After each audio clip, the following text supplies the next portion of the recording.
Ei, pessoal! Eu sei que eu passei um tempinho meio sumida, mas é que na verdade eu estava meio gripada e quase sem voz. Mas agora eu tô de volta e pronta para mais aventuras no universo dos manhwas. E hoje nós vamos mergulhar fundo em um dos meus manhwas favoritos. Preparem-se, porque nesse episódio está recheado de reviravoltas e aquela trama que prende do início ao fim, além de muito bom humor.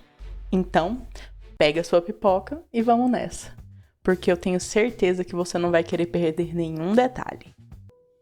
Imagine ser transportado para o mundo do seu MMORPG favorito, mas como um figurante. Parece o fim, certo? Mas não para Jung-Seok, o protagonista que conhece todos os segredos e bugs desse jogo. Agora, com seu conhecimento avançado, ele está prestes a mudar as regras do jogo e se tornar uma lenda. Capítulo 1. Calendário Continental de Nas, 4 de março de 1424. As chamas da Grande Guerra de Stellion estão queimando no continente de Nas. O continente está envolto em chamas e muitas vidas foram queimadas até as cinzas. Não existe um ser que possa parar o exército do rei demoníaco. Apenas o desespero existe naquele lugar. Eis que um guerreiro que se levanta contra ele surge. Essa é mais ou menos a premissa do jogo online Paradiso, onde o jogador luta com um rei demoníaco a fim de se tornar um rei e proteger seu território. Esse é o jogo que nosso prota jogava todos os dias após chegar do trabalho. Jung-Seok levava uma vida comum, talvez até entediante. Ele era o típico jogador hardcore, passando mais tempo no universo digital do que na vida real. No mundo do trabalho, ele nunca teve grandes conquistas e sua vida social era praticamente inexistente. Mas no jogo, ali ele era um mestre. Não porque ele era um lutador poderoso ou um estrategista habilidoso, mas porque ele conhecia todos os segredos do sistema. Jung-Seok descobriu falhas, bugs e truques que apenas os jogadores mais dedicados poderiam encontrar. E foi assim que ele se destacou no MMORPG Paradiso, um jogo de fantasia que ele jogava religiosamente. Mesmo não sendo um dos melhores em termos de combate, Jung-Seok tinha uma habilidade única, a de explorar o jogo ao máximo e manipular suas falhas a seu favor. Esse conhecimento obsessivo fazia sentir que, pelo menos no mundo virtual, ele tinha algum controle sobre sua vida. Mas então, do nada, sua jornada termina abruptamente. Ou pelo menos, é o que ele pensa.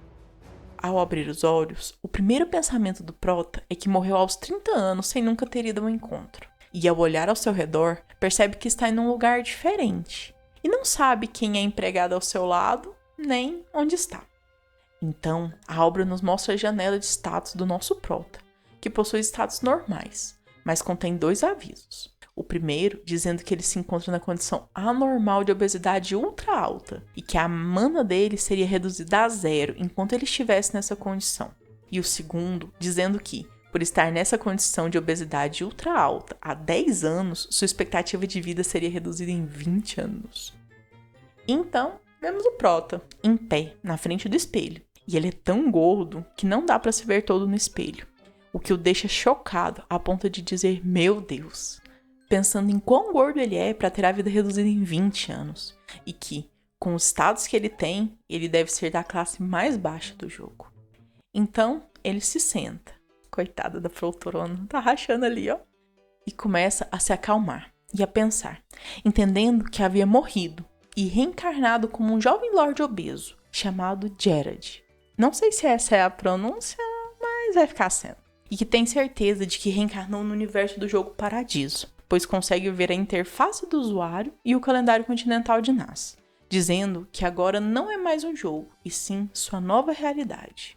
Mas para, ao perceber que vai morrer cedo nessa vida também, pois, em 10 anos, iria ocorrer a Grande Guerra de Stellion, e que antes disso, em 5 anos, haveria uma grande seca e fome severa, grandes terremotos, aumento das atividades vulcânicas, além de uma epidemia. A Grande Guerra de Nas surgirá como efeito de todos esses desastres, como um motivo de tirar comida um do outro, onde todas as nações serão forçadas a participar. E, como um lorde de um pequeno território desconhecido, ele seria um dos primeiros a perder a cabeça. E ao entender tudo isso, o prota fica todo bravinho. pois mesmo sendo expert no jogo, ele não sabia nada sobre esse personagem em particular. Então, isso significava que ele era menos que insignificante. Diferente das novels, onde normalmente quem reencarna vira o protagonista da história e vive feliz.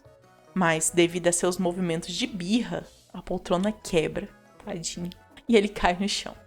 Olhando as memórias do personagem, ele vê que cresceu como um menino um pouco afeminado. Diz que ainda tem esperanças, pois só precisa perder um pouco de peso e pensa que pode usar as memórias da vida passada dele como vantagem, que pode usar isso como um bug e que, com a vantagem esmagadora de conhecimento que ele tem, ele pode ter uma vida melhor que qualquer outra pessoa, desde que ele use tudo que ele sabe corretamente. Então, ele decide se tornar o guerreiro mais forte, se tornando também um grande rei depois de unificar o mundo. Enquanto isso, a empregada estava bem tranquila limpando o escritório, até que o Prota a chama para que ela o ajude a procurar o artefato que o pai havia lhe deixado como lembrança, mas que o dono original do corpo nem sabe onde guardou. Enquanto revira tudo, a empregada abre uma gaveta, pega o colar e o entrega para ele. Parece minha mãe quando eu não achar as coisas e peço algo para ela, sabe? Ele agradece e pede que ela o deixe sozinho. E ao sair, ela pensa que tem algo diferente com o Lord, que ele está cheio de energia, e com isso se anima também. Voltando ao Prota, ele está com um colar que o pai, o Visconde Barret, deixou, que era sua herança, mas também um artefato muito útil, que pode ajudar no seu desenvolvimento mágico, e que agora vai destruí-lo. Pois essa é a única forma de um jovem miserável como ele ter a 4ª classe de mágico. Ao quebrar o artefato, ele se vê em outro lugar e diz que está fazendo isso para evoluir rápido e acredita que o pai o perdoaria. Então, na sua frente, começa a surgir um troço estranho que pergunta quem é o humano tolo que a invocou. Enquanto Jared pensa que o ser que se pode conhecer uma vez na vida apareceu, Isabela, o espírito maligno. O chamando de humano tolo, o espírito pergunta qual desejo que o fez a invocar, enquanto o gordinho só pensa que ela vai ser o primeiro passo dele para o caminho do sucesso, dizendo a si mesmo para não se desesperar, pois essa cadela só gosta de aventureiros, e se ela sair dali, ele não terá uma segunda chance. E diz em alto e bom tom, quero obter o olho da mente. Isabela ri, o chamando de ganancioso, e perguntando se ele quer ver o que está dentro da cabeça das pessoas. E ele só responde um sim seco, enquanto pensa que essa era uma habilidade possuída por uma única pessoa no jogo Paradiso, e que permite escanear as estatísticas e o caráter de outro jogador, variando as informações de acordo com o nível que o olho esteja. E ele pretende usar essa habilidade para gerenciar seu território e buscar futuras possibilidades.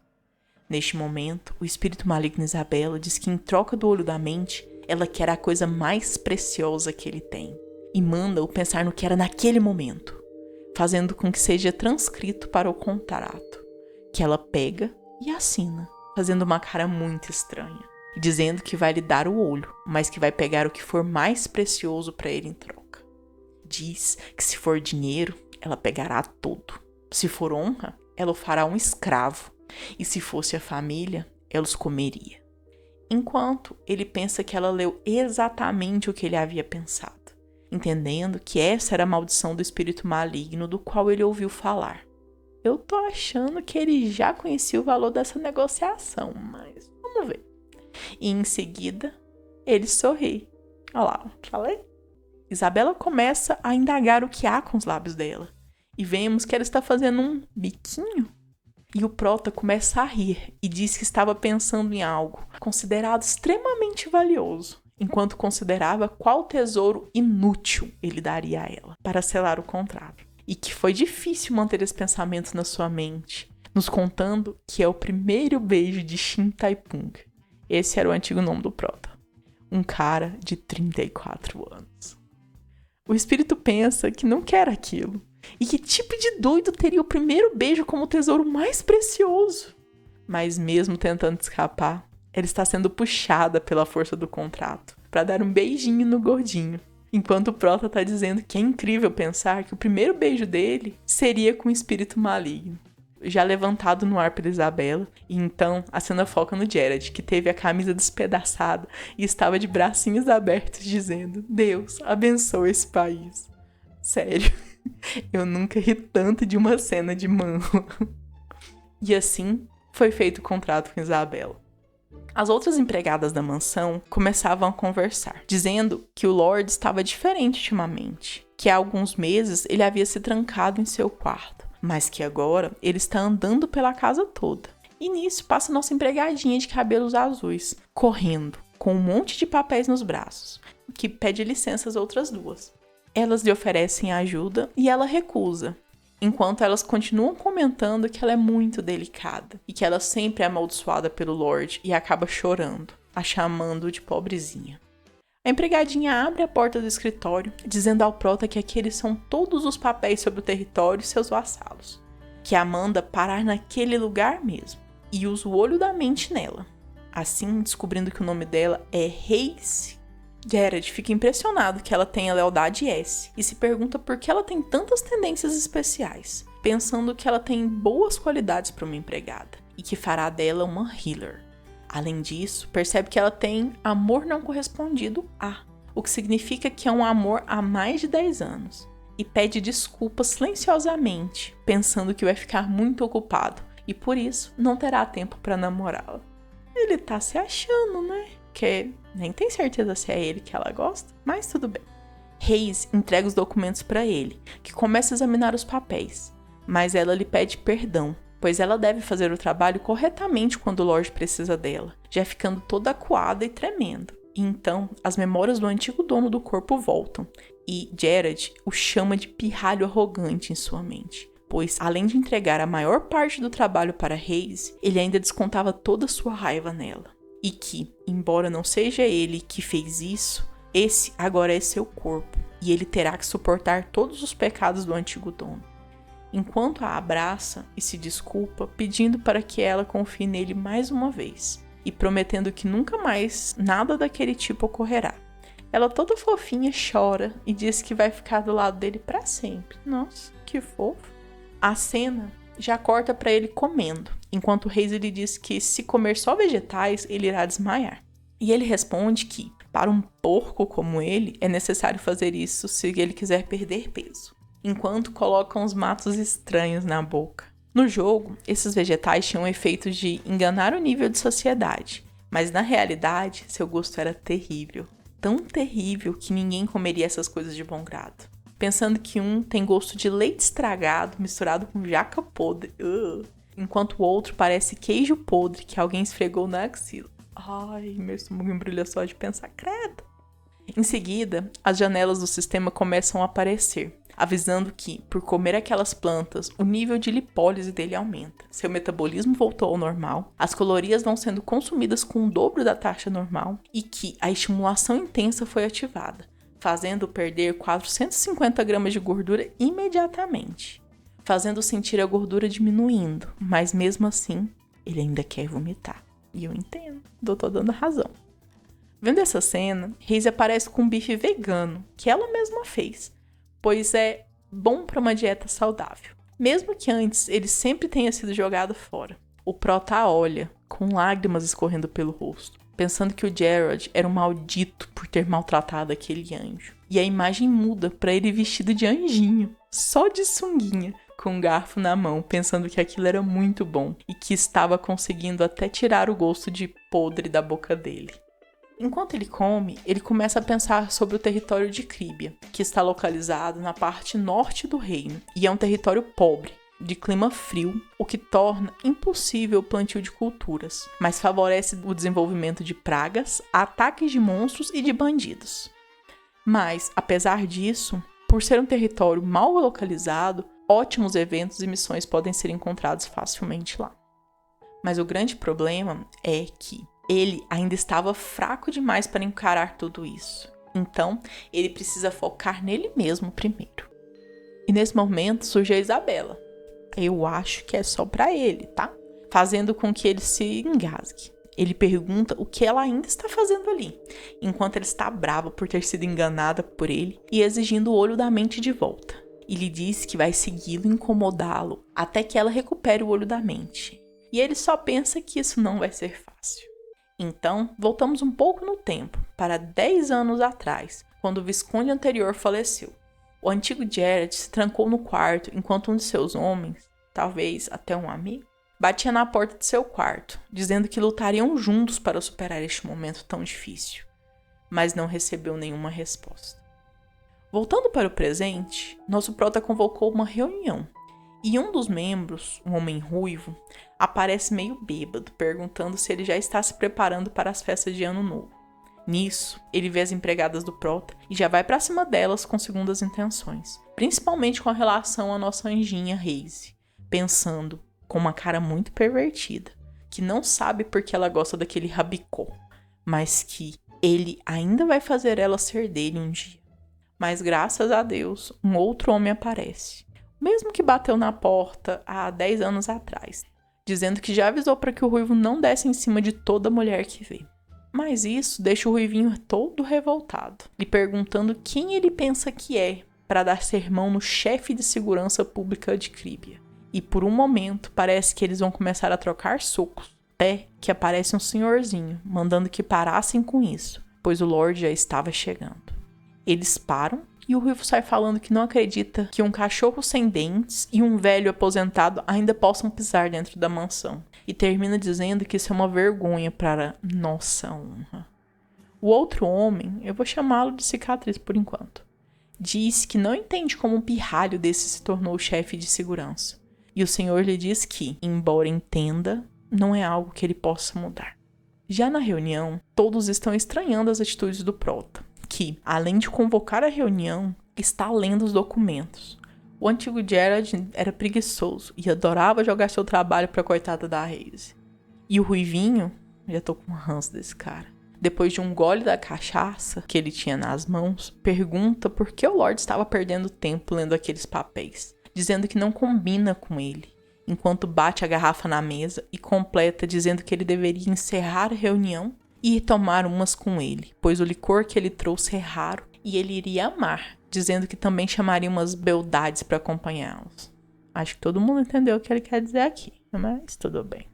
O homem com a cicatriz já fica bravo, pois toda reunião ele faz o mesmo, seduzindo o mestre para vadiar com ele, e ele decide que dessa vez vai impedi-lo, pela glória de Críbia, já se levantando.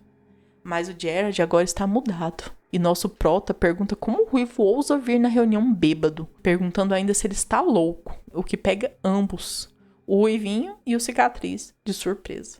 O ruivinho até tenta desconversar, dizendo que tem um tempo que eles não bebem juntos, mas antes de terminar de falar, sua garrafa é atravessada por uma magia, enquanto o prota diz que vai fechar os olhos para o ato degradante dele desta vez, ao que o ruivo responde que não perdoaria alguém que usasse magia contra ele, mesmo que fosse seu Lorde.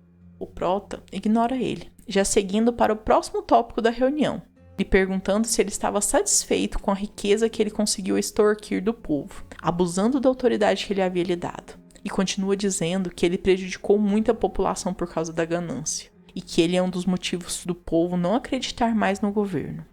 E cita algumas das coisas que ele fez, como cobrança ilegal de impostos e tráfico humano, além de pegar subordinados do Lorde e treiná-los como soldados particulares. Enquanto conjura uma bola de fogo em sua mão, olhando nos olhos do ruivinho, diz que só vai invocá-la pela grosseria dele, mas que, pelos pecados que ele cometeu, ele continuaria o atacando mesmo depois de queimar o rosto dele por completo, já disparando a magia em direção do ruivinho, que é acertado no meio das costas e cai no chão desacordado. E o prota completa, dizendo que realmente queria matá-lo, mas que aquilo seria o limite, já que ele quer executar a lei de maneira justa e rigorosa. Olhando para os demais, ele decreta que o ruivo foi removido da posição que ocupava e que iria investigar minuciosamente toda a corrupção que viu acontecendo em seu território. Prota, vem pro Brasil que nós estamos precisando, viu? Com medo, os demais membros da reunião se curvam, pedindo perdão por terem negligenciado seus deveres. E lá atrás, o cicatriz reflete que ele foi capaz de derrotar o ruivinho só com um golpe, mesmo ele sendo forte, e entende que este é o verdadeiro poder de um profundo conhecimento de magia de um mago de 4ª classe da família Eucális. Na verdade é porque ele conhece todos os caminhos, os bugs, mas vão deixar assim mesmo, né? E pensa ainda que essa dignidade é a mesma do Lorde anterior.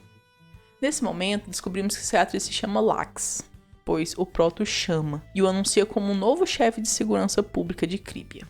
Em um primeiro momento, ele começa a querer falar algo, mas muda de atitude assim que o Proto pergunta se ele iria contra uma ordem direta de seu Lorde. E se virando para os demais, pergunta se alguém tem algo contra essa nomeação, recebendo um não e um uníssono dos demais.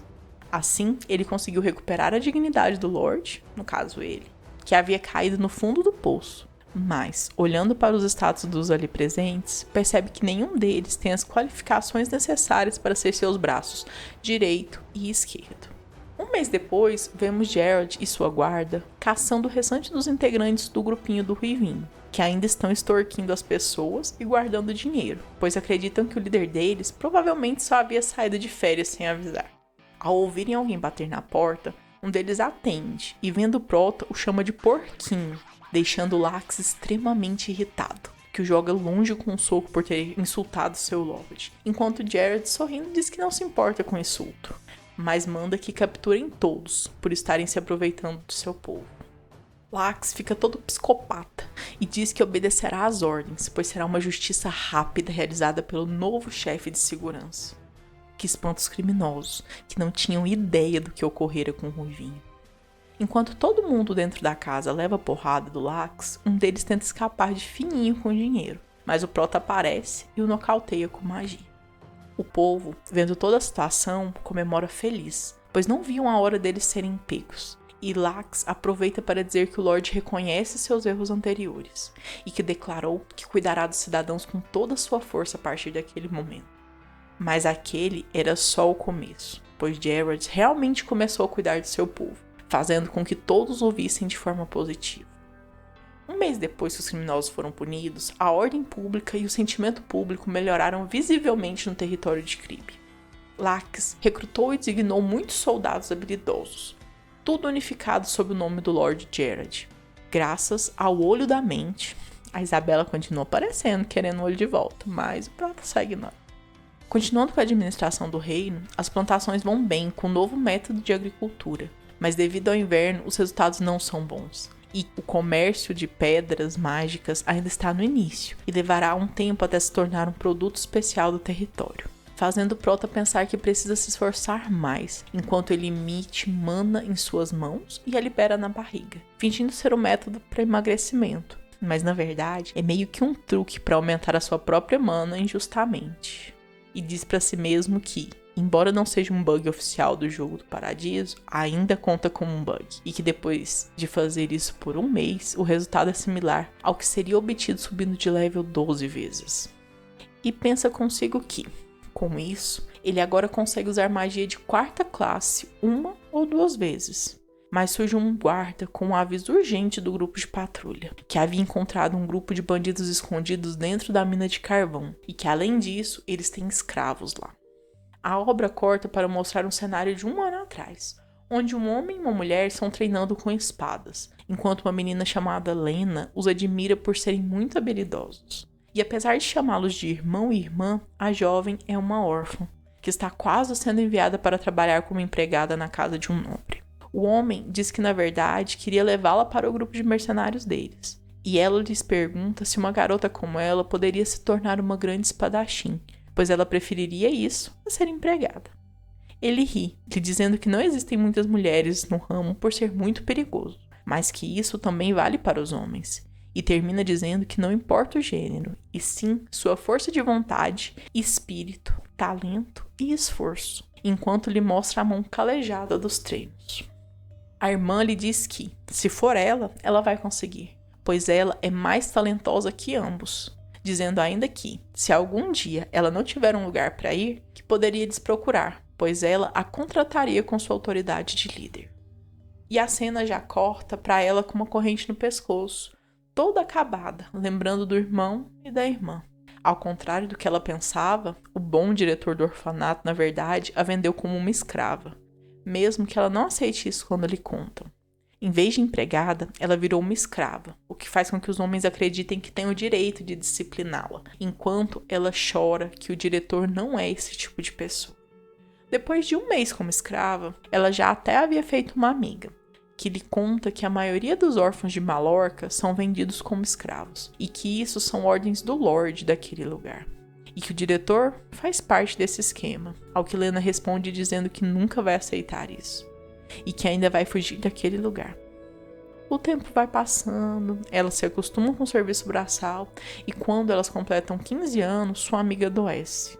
Desesperada para salvá-la, ela tenta se usar como pagamento por um pouco de sopa. Mas ao perceber isso, a amiga joga toda a sopa quente no rosto do bandido e a puxa, tentando fugir, mas é morta pelo homem, que diz que também irá matar Lena.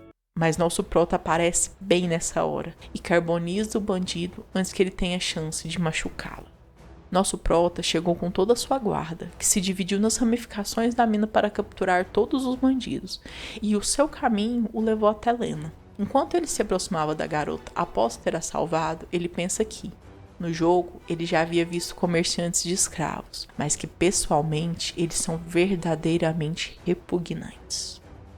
Jared pergunta se a garota está bem, e ela lhe conta sobre a amiga, que infelizmente já está além de qualquer esforço que ele pudesse fazer. Então, ele lhe pede desculpas, dizendo que deveria ter chegado mais rápido, pensando que ela deve ter sofrido muito devido às suas condições, quando aparece mais um figurante bêbado só para apanhar, que chega gritando, perguntando que confusão era aquela no seu local de trabalho.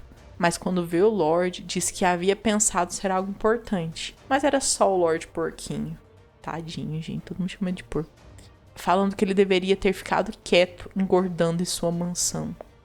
O prota perde a paciência e diz que vai matá-lo, conjurando uma magia. Ao ver aquilo, o figurante conjura a sua magia, dizendo que nunca vai perder para ele, já lançando-a nele, que desvia, o deixando confuso, pois ele não entende como um mago poderia usar aceleração. Tadinho, ele não sabe quem o prota é o rei dos bugs. E, pensando que seria impossível ele mudar de direção usando aceleração, conjura outra magia, pensando em destruir tudo ao redor de uma única vez. Mas é acertado antes, já que usar um feitiço tão potente e embriagado o deixou totalmente indefeso. Indefeso a ponto do prota perder o interesse e só acabar com ele. E assim, o prota concluiu suas 2 primeiras missões: guerra contra o crime e aniquilação da organização subterrânea, somando mais de 100 pontos de lealdade, recebendo a notificação dourada de que a Era de Ouro do território de Críbia estava chegando. E assim, com a morte do figurante, a situação da mina foi resolvida rapidamente. Todas as pessoas envolvidas, como sequestradores e assassinos, foram executadas. Os escravos capturados foram escoltados de volta para seus entes queridos, enquanto que Lena foi convidada pelo Lorde a ficar em Críbia, pois, se ela voltasse para Mallorca, poderia ser vendida novamente. Ele lhe diz que está procurando jovens talentos para trabalhar com ele, e lhe garante que se ela aceitar, ela será treinada por uma grande espadachim, o que ela aceita de pronto. Ele fica satisfeito, já que, na história do jogo, Lena seria a vanguarda do exército do Rei Demoníaco na Grande Guerra de Stellion, possuindo o título de tanque mais forte, Lena, a Fortaleza Viva. E qualquer fortaleza que ela defendesse se tornaria impossível de romper. Mas, com esse encontro inesperado, ele poderia bloquear a possibilidade de que ela caísse nas mãos do Rei Demônio, além de poder prepará-la para ajudá-lo contra tudo aquilo que está por vir. Então, ele começa a pensar sobre o reino vizinho, Mallorca, pois, se ele permite tráfico de escravos, significa que muitas outras atividades ilegais existem lá, e isso poderia acabar afetando seu território. Enquanto isso, em Mallorca, um aristocrata, talvez até o líder do território, eu não tenho certeza, que mais parece uma Maria Fumaça, diz que está ouvindo muitas histórias sobre Críbia atualmente, e que isso está irritando, perguntando a um tal de Frua o que ele acha disso. Afinal, ele era amigo do Gragas, o ruivinho que era chefe da segurança lá no início, chama Gragas, que responde dizendo que irá limpar aquele lugar pessoalmente para vingar o amigo. Então, o que acharam dos 6 primeiros capítulos de Bug Player?